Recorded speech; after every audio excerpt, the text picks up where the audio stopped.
Analysis: losing troops and territory. Will a new U.S. strategy change the Afghan war? A deadly suicide attack that claimed the lives of 41 people in Kabul on Thursday was another stark reminder that the U.S. war against terrorism in Afghanistan, now in its 16th year into the longest American war, is far from over. ISIS claimed responsibility for that attack. A new enemy group operating in eastern Afghanistan didn't exist when U.S. troops entered the country in 2001 or when the American combat mission officially ended in 2014. Facing a wide range of terrorist organizations: the Taliban, al-Qaeda, the Haqqani network, ISIS, and losing territory to the enemy, the top U.S. commander in Afghanistan, John Nicholson, declared to Congress in February that the war was at a stalemate. The Trump administration took to the drawing board to develop a new strategy. By the time it was ceremoniously unveiled by President Donald Trump in August, 11 U.S. service members had died in Afghanistan. Here's where the war stands heading into 2018. A new strategy unveiled. Standing before a crowd of service members at Maya, Virginia on August 21, Trump said the U.S. was shifting to a conditions-based strategy, not arbitrary timetables. He emphasized that Pakistan could be a valued partner in the fight, instead of providing safe havens for terrorist groups. And he spoke about lifting and lessening restrictions on U.S. commanders on the ground. Since then, some details have emerged that paint a better picture of the new strategy that critics argued wasn't so novel. The strategy called for an increase in troop levels. 3,000 additional service members bring the approximate total number of U.S. forces in Afghanistan to 14,000. Still a far cry from the nearly 100,000 troops that were there at the height of the war. But Pentagon officials stressed that the new strategy was less about troop numbers and more about how to best use them in advising local Afghan troops. U.S. advisors will once again begin to assist Afghan forces at the Kandahar or battalion level, instead of at the higher corps level. Beginning next year, this will allow U.S. troops to call in airstrikes and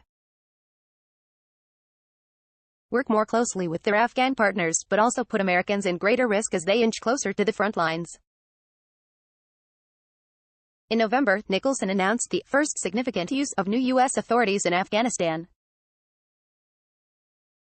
targeting the Taliban's narcotics production facilities. In the first 3 weeks of the narcotics campaign, the U.S. claimed to have eliminated 25 of the narcotics processing labs, equating to about $16 million in lost revenue to the Taliban. The attacks reflected that the Trump strategy now allowed the U.S. military to target a key source of the Taliban's revenue, much as it was allowed to target ISIS's illicit oil operations in Syria.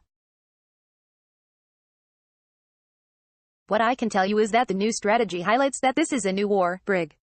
Gen. Lance Bunch, the future operations director for Resolute Support, told reporters during a Pentagon briefing in December. And that the gloves are off, if you will, and that we've got now these authorities we need to be able to go and target the Taliban network. Previously, targeting the Taliban's money-making narcotics operations have been limited to civilian law enforcement agencies, like the U.S. Drug Enforcement Administration (DEA). In 2009, ABC News embedded with the DEA's Foreign Deployed Advisory and Support Teams, or FAST teams, in southern Afghanistan as they raided drugs and weapons from the ground. ISIS digs in. On April 13, the U.S. dropped a 22,000-pound bomb, nicknamed the Mother of All Bombs or Moab, on an ISIS cave complex in eastern Afghanistan. The bomb, the largest non-nuclear weapon ever used in combat by the U.S., killed over 90 ISIS fighters and signaled that the Trump administration wouldn't wait for a new strategy in Afghanistan before stepping up the campaign against ISIS there. Video of Mother of All Bombs hitting ISIS cave network in Afghanistan released. At the height of ISIS's presence in Afghanistan in 2016, the U.S. estimated there were as many as 2,000 to 3,000 fighters. By March of 2017, 6 weeks before the MOAB was dropped, Brig. Gen. Charles Cleveland told reporters the estimate was closer to 700. We have killed over two-thirds of their fighters, reduced their physical space by over half. We've killed their last 3 emirs in the last 10 to 12 months, Nicholson said in September. But this month, Bunch told reporters the latest assessment of ISIS fighters hadn't been further reduced. Instead, it was maybe 1,000, he said. Thursday's suicide attack in Kabul showed that ISIS is still a deadly force to contend with in the country. Losing ground against the Taliban. In its October quarterly report, the Special Inspector General for Afghanistan Reconstruction (SIGAR) said that the Afghan government's district and population control was at its lowest level since the end of 2015. In August of this year, the Afghan government controlled 57% of its districts, down from 72% in November 2015. 13% of districts are under insurgent control, while the remaining 30% is contested, SIGAR said. From January until August, the Taliban gained control or influence over 9 additional districts, bringing the total to 54 of 405 total districts.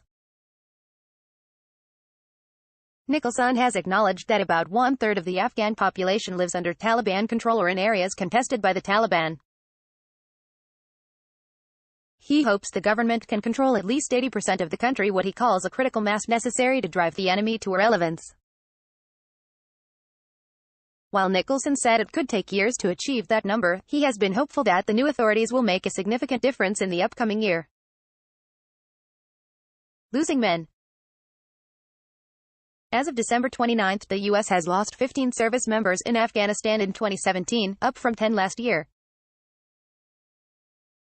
This year, 101 service members were wounded compared to 71 in 2016. According to the Pentagon, at least 11 of this year's 15 deaths were hostile. 4 service members were killed in ISIS-related incidents, while 3 were killed in attacks related to the Taliban. Additionally, 3 Army soldiers died during an insider attack in June after an Afghan soldier opened fire on the U.S. troops. The circumstances of the 11th hostile death from November, Sergeant First Class Stephen Cribben, has still not been released by the Department of the Defense.